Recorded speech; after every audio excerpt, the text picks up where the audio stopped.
You got the human soul. It's represented by two sides. You got the female side of the soul, and then you got the male side, the masculine. And so you got the white race, and then you got the non-white Gentile races, and and uh and if you have any level of melanin in your skin, in your skin pigment, I mean, I guess even you could say, even if you have brown eyes, you could be a white person with brown eyes, then I would say that you have a direct connection to spirit, and or to the light, to the white sun. And the Aryan soul is powered by for the I mean, I guess this depends on how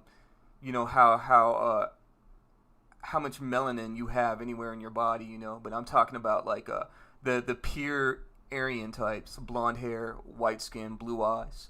Their souls are powered solely on by the black sun, and the black sun is the black hole, or the wormhole, the astral sun.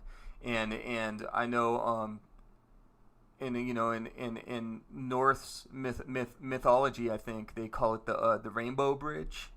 There's a Norse word for the black sun. I can't remember what it was, what it is, but they call it the Rainbow Bridge. So the black sun, or the black hole, it's the essence of where all light comes from. The essence of where all color, light, and light, the yang, the white.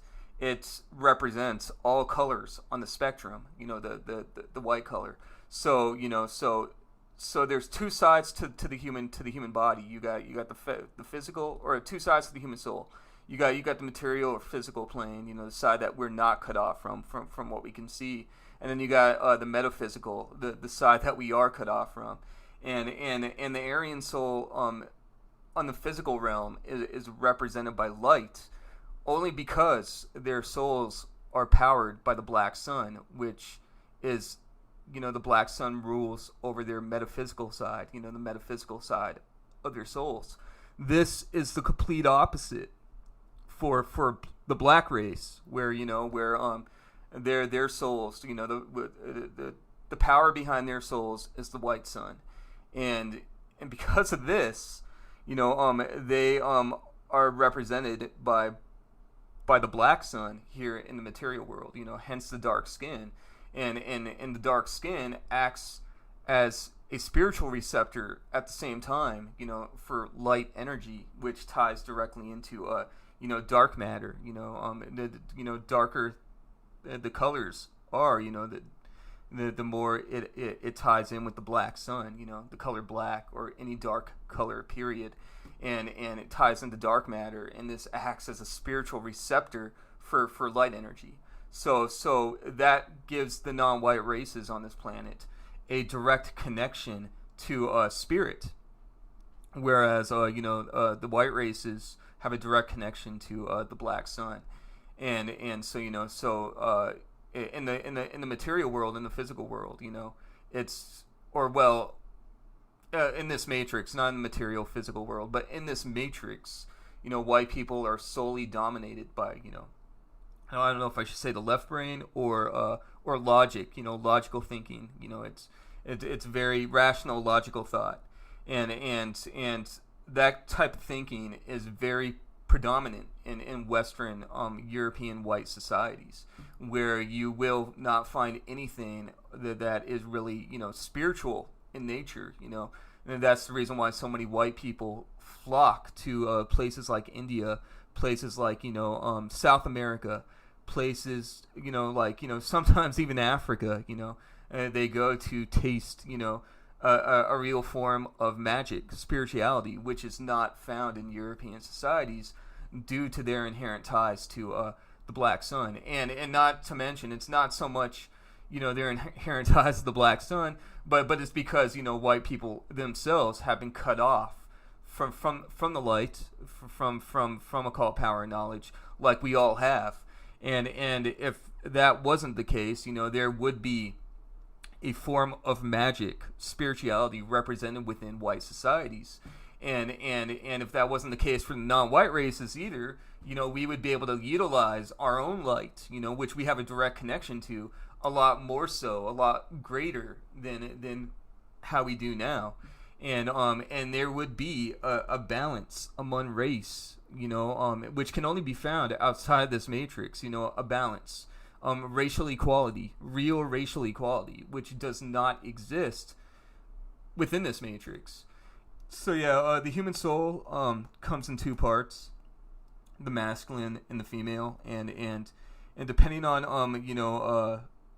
if you're a white or non-white, then you tie into these aspects in different ways,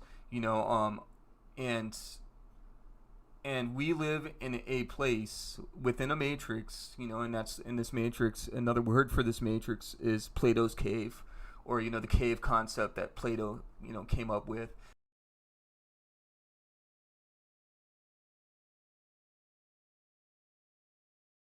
And within Plato's cave, you got two light sources.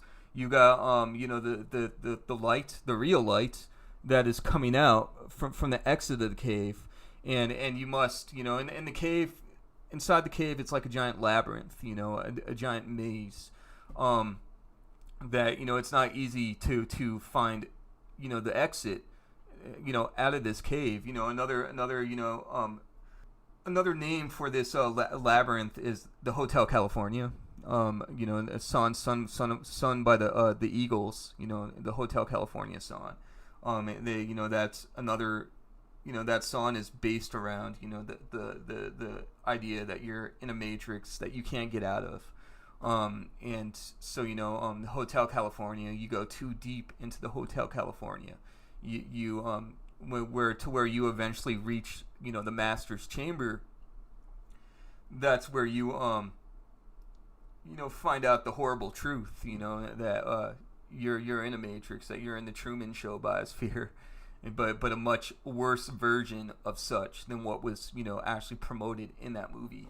And then by then you're trying to get back to the place you were before, the lobby of the Hotel California, right next to the exit. I mean, you were always born into the Hotel California to begin with. You were made into it.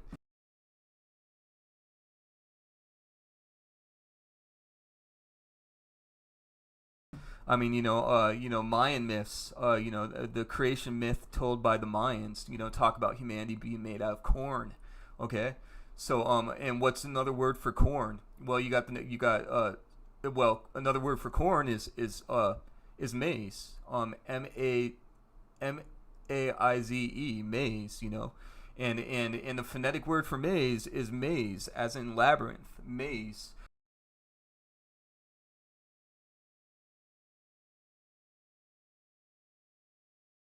And you also got the word corn. It also connects to Saturn, the Greek god Kronos, the god of time, the god of death. Time is an illusory concept.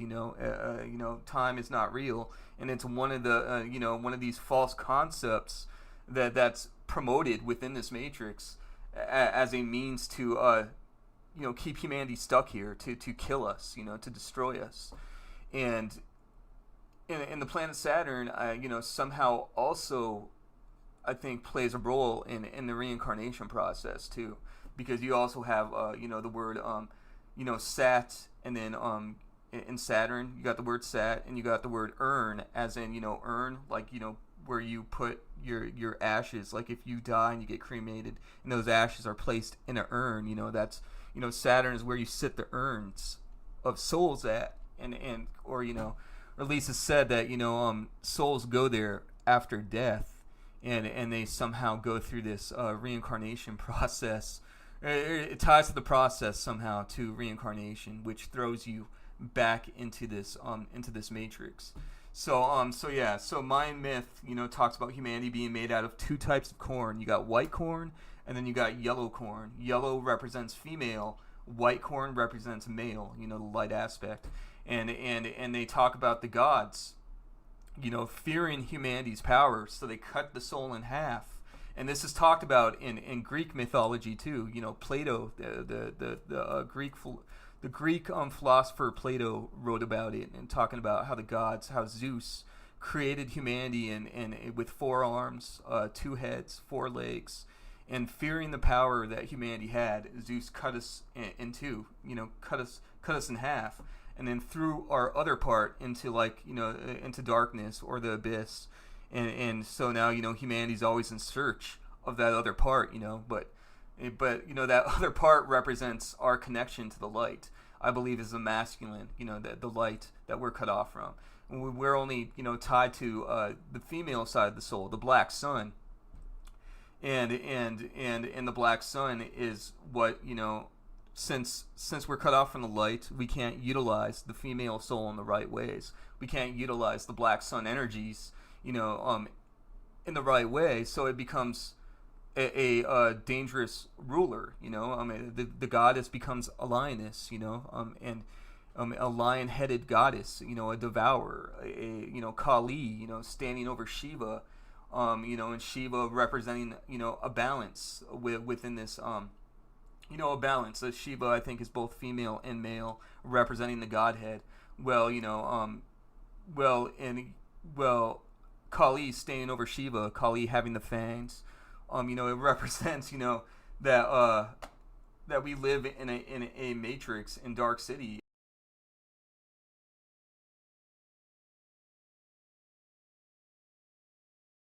A place where human beings do not rule over humanity. Only one gender or only one side of the soul is promoted within this matrix. And that's the black sun, the female side. Humanity is cut off from the light, from the yang, from the masculine, and it's the masculine, the light, that powers non-white Gentiles, the power behind our souls. So you got Kali right here standing on Shiva. So and in the background you see nothing but women drinking the blood of men, and on the ground before them are men with their heads cut off. And then you even see right here a lion representing exactly what I was just telling you guys about. Lions have always been tied to the matriarchy, to the female. Cats, cats are a symbol of and if you're psychic enough to where you could sense energy and feel it, you could feel the power behind souls and race, and you will know if you're able to feel the soul of black people, you will know that the power behind their souls is the white sun, and this is opposite for white people, which is you can feel it, but the power behind their souls is the black sun. But each spirit, so the human being has 3 bodies. You got the mental body, you got the physical body, you got the spirit, and then you got the mental body or the soul. But the spirit of each human being is represented by light, and this includes Aryans as well. They too tie into the light, but they don't tie into it directly at the source like non-whites do. And because of this is the result to why their skin appears fair, why they have these solar traits, because again the black sun, the essence of where all light comes from. On the other side of a black hole is a white hole, okay? And so they tie into it's that part of them, that's that black sun part that's projecting that light out, and it shines through their physical bodies. But anyways, so the cat, as you guys could see here, the cat, tying into the to the matriarchy, and and in the Bible they talk about angels coming with lion heads. Jehovah's angels, a lot of them are said to be lion-headed, lions, and you got the word lie in lion too, which I find interesting, because the English language in itself is extremely coded. It's not a real human language, and I don't even think that even if you were to go all the way back to Sanskrit, the Sanskrit language, I think is even I think that's probably like the closest probably to an actual. It might be the closest to an actual language that can be found. But I have my doubts since it comes from the Indo-Europeans, or has ties with or has direct ties to the Indo-Europeans. I think Vedic culture is not so much a culture that arose from the Indo-Europeans, but it was arose out of an admixture between Indo-Europeans and Dravidian, or the indigenous population of India. These ideas being interchanged, and I think that's what gave rise to the Vedic way of life. But at the same time, I don't know if that's the case or not, because I've talked to people from India that actually said that dark skinned people, light skinned, with some melanin, Indians, that don't exactly see themselves as full blood Aryan, and they've told me that Indo-Europeans, it wasn't really a migration like the mainstream academic world really likes to promote. Maybe it was, I'm not too sure on that, but they said that the Europeans, when they came into India, they were guided by the Asuras, and the Asuras, according to Vedic lore, are like demons, I guess, like the bad kind of gods. And the Indo-Europeans were all powerful black magicians, and the Dravidians were the ones that worshiped the light, and they were all about healing and white magic, and the Indo-Europeans were all about black magic, and they were guided into India by the Asuras, and with the protection of the Asuras too, and they kind of just took over that whole entire landmass, and it was a means to cut the indigenous populations off in India from the light, from white magic, from their ties with white magic, and I mean, just look in India today. I mean,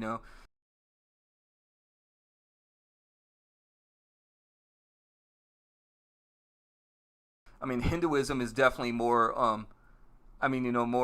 Despite it being more of a real kind of more realistic to the world, than the Judaic religions, which are just false through and through. But people need to recognize that the Judaic religions, the blueprint behind the Judaic religions is paganism. So that's what I was told by people from India. That it was the Saras that helped the Europeans come in and kind of take over, and without that help from the Saras, they would have never succeeded in taking over that landmass. So but yeah, so the reason why I'm showing you guys this image is to show you guys that we're in a place where the white, the gain, the light is what we're cut off from, and because of this, the female rules, the black sun rules over humanity, and so and the black sun represents the female, the yin energy, and so the Godhead will never be realized or achieved. It sits under the foot of Kali, the vampire goddess, and notice her skin is blue, and I don't know why, what the reason is behind that, because Shiva's skin is also blue. If that kind of represents kind of an otherworldly kind of aspect to it, I don't know, but or it kind of represents, the alien aspect to it all. Aliens are the reason why we have the Godhead, or the reason, and also the reason why, we're not allowed to use it, which Kali represents. And the reason to why I think these aliens gave us the Godhead in the first place, or the potential to obtain the magnum opus, to achieve the Godhead, is so it can be exploited through our ignorance. Because the human soul, the human mind, is more powerful than any star out there, in our universe. What the human brain, what the human mind can tap into. Infinite potential, man, infinite possibilities. And that kind of power, I've brought this up before, that humanity could be like, psychic exploits, energy, sources for the gods.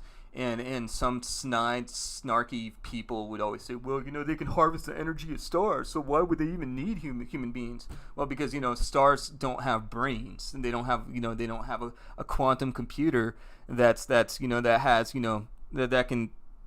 has infinite potential. I mean, the power behind our brains is far more powerful than that of a star.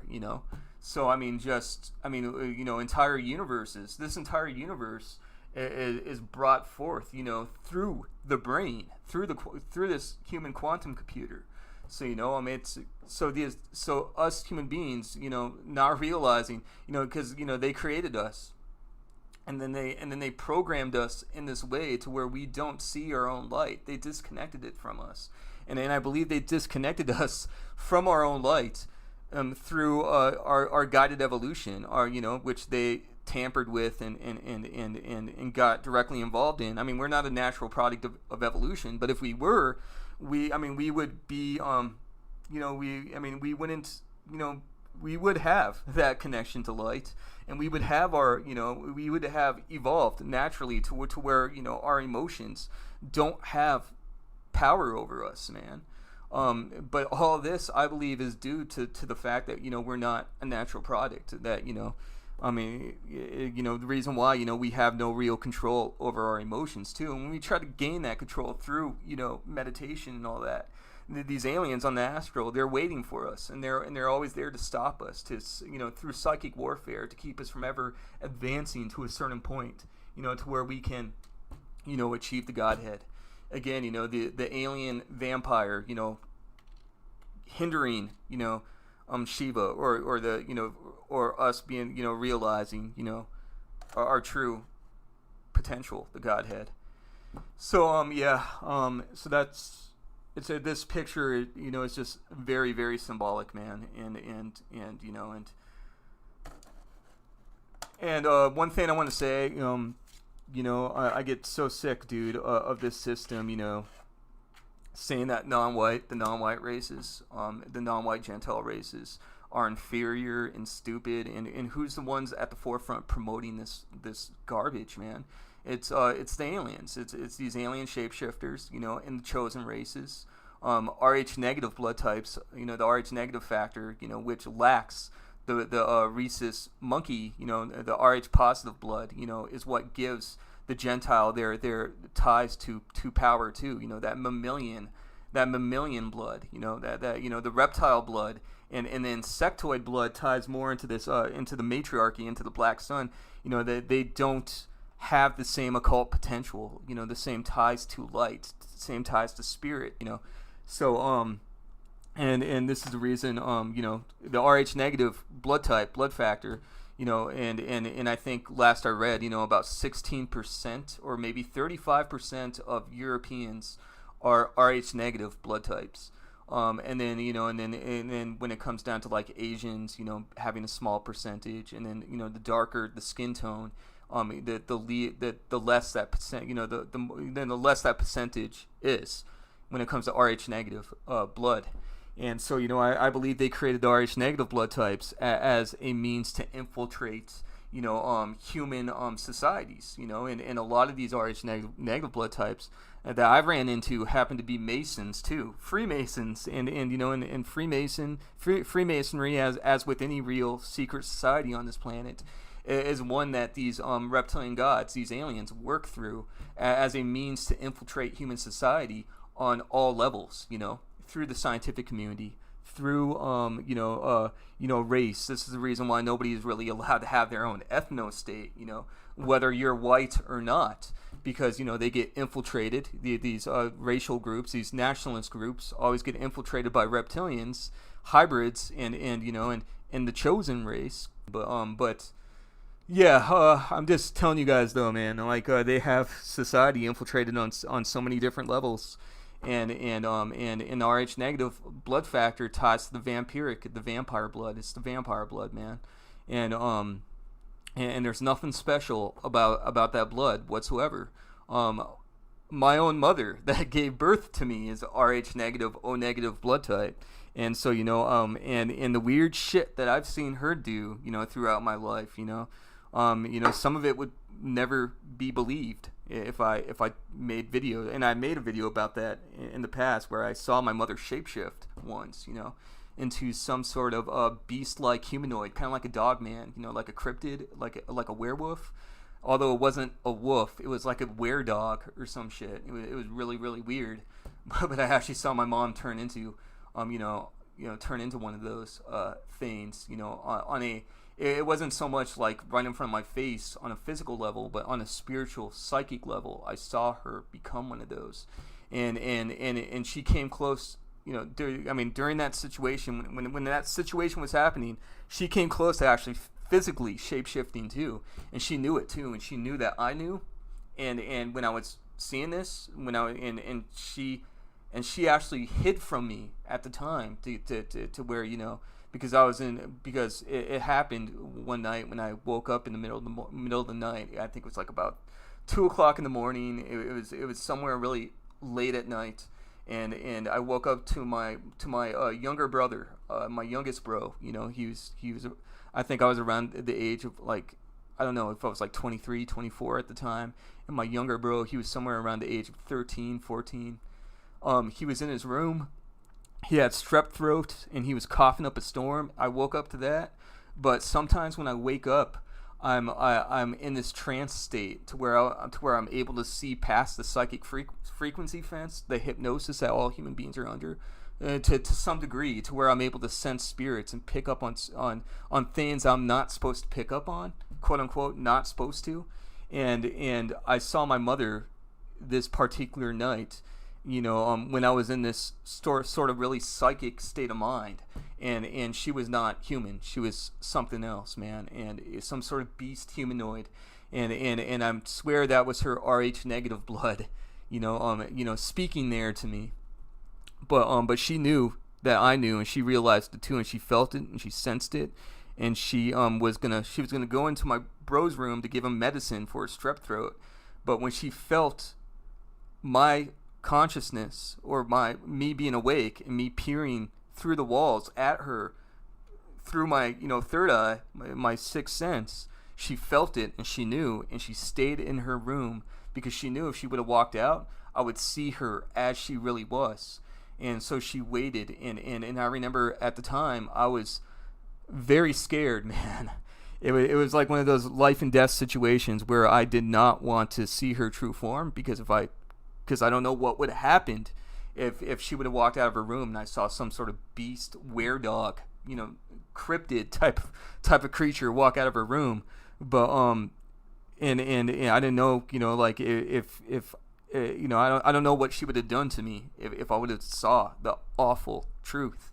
So I remember the moment lasted for about 5-6 seconds, and I was doing my best, 10 seconds at the most. And I was doing my best to shake myself out of that state of mind, because I did not want to cross a certain threshold in consciousness to where I would have to be forced to deal with a very horrible truth. And I should have pushed myself to that too. But because now I'm my entire life I've been running away from scary truths. And now I have this astral attachment on me, which has pretty much damned me, but yeah, long story short, I almost saw my mom's shapeshift. I snapped, and at the time, I had this, I was in this trance state, this very psychic state of mind. I snapped out of it, and out of fear, and then that's when she walked out of her bedroom and went over to my, the next room and gave my bro his medicine and all that. But that was a very scary situation. Anyway, so last thing I want to bring up was conventional IQ tests. One of the ways that this system degrades non-white Gentiles into pushing us off as inferior, when in fact we're actually the most spiritual races on the planet.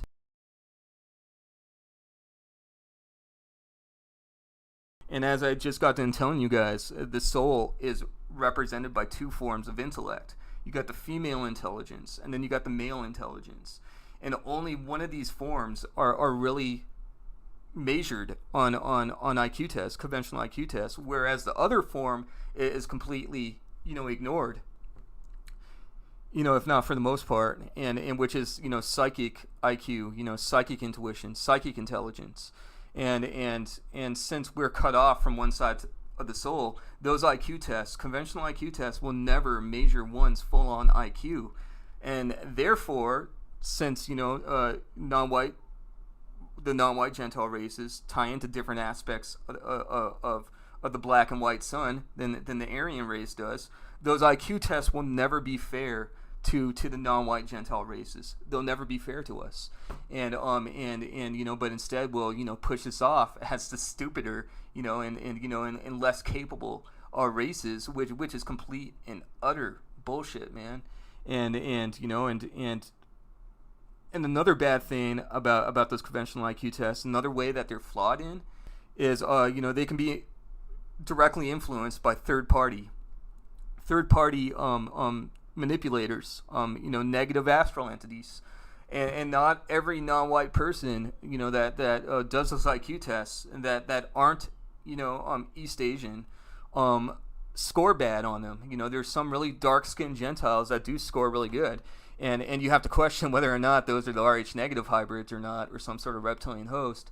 But even if it wasn't, and let's say if it wasn't, then there's a good chance that that these people would go to take these IQ tests, and let's say, and these people are also the brightest souls on the planet, since they tie directly, they're pure souls that tie directly to the white sun. They're going to be watched on the astral constantly by negative astral entities, and they'll make sure, man, that the whole mission behind the system and those who control it is to keep humanity down. They don't want to destroy us to the point to where we would no longer be exploits, but they don't want us too empowered either to the point to where we would go beyond their matrix. So they exploit us while at the same time, they slowly destroy us, and destroy the spirit, and so yeah, I mean, so they're there, and they influence those tests directly in some cases to where, the non-white person scores bad. They can't, I have this attachment on me. I've never taken an IQ test before, and I'm scared to do so because I fear that, my intellect will be, if it is below average, then I know it won't be too low. But it's just the principle of me being insulted and degraded in that way. When I don't have a fair shot at life, when I'm not given a fair chance at expressing my intellect, my true intellect, and I will not be degraded by the system in that way. I will not, and so I refuse to take one. And I'm on disability too, for my Asperger's, high functioning autism. And Asperger's is not an intellectual handicap of any sort, and there's actually people out there with Asperger's that have really high IQs. So and I know before my my drug addiction and in my fall in life, because to my knees, I'm not completely down, but my fall to my knees, I mean. But back in my prime, I know if I would have took one of those IQ tests, I probably would have scored well above average, somewhere like my guess is 130, 135. I wouldn't be surprised if it came up to like 140 or something. My mother's IQ is measured around 155 or 160, and again she's an Rh negative, O negative blood type, and she's a white woman.